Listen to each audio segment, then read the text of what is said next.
I love most about my job at Creative Hut is our team, who is genuinely a creative group of people that is really interested in education and the impact it has on children.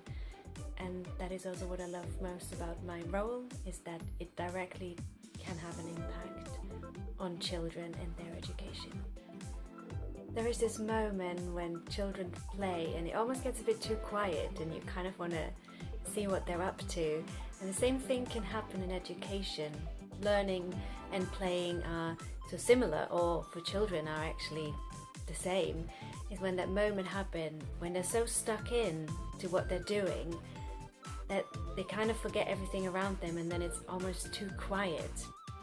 For us as adults, we're a bit wondering why it is so quiet, but these are the really amazing moments when children are learning really intensely, playing really intensely, and being really intensely creative. And these are these moments where I know we're doing something right. Outside of work, I mainly like to be outside really. I go for walks as often as I can on weekends. I like sport in general. I also like gardening. I also get a bit creative.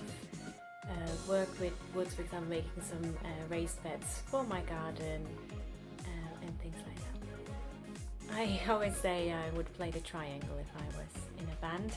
I think that's already taken for Creative Hut, so I think I came a bit too late for that. I love to sing and play guitar. If we had a band, it would have to be a secret band because I don't ever play in front of people. Besides children, when I teach, I do use music a lot, but never in front of adults. The obvious thing to break the bias is that we hope that there is no bias very soon.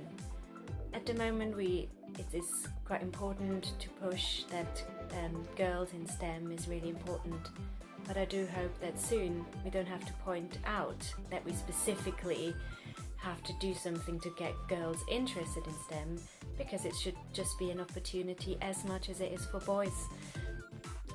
I have a daughter now myself, and my partner works in the STEM industry as well. He's a programmer, and obviously she will grow up where she sees her father being a programmer, working in this kind of business, but also seeing me at the same time working for Creative Hut and really supporting STEM in schools.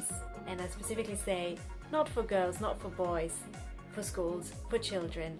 So I hope that she can grow up and it's not this is for boys and this is for girls, and I hope we can someday stop pushing it for girls, because it will just be normal that girls do it as much as boys if they're interested in it.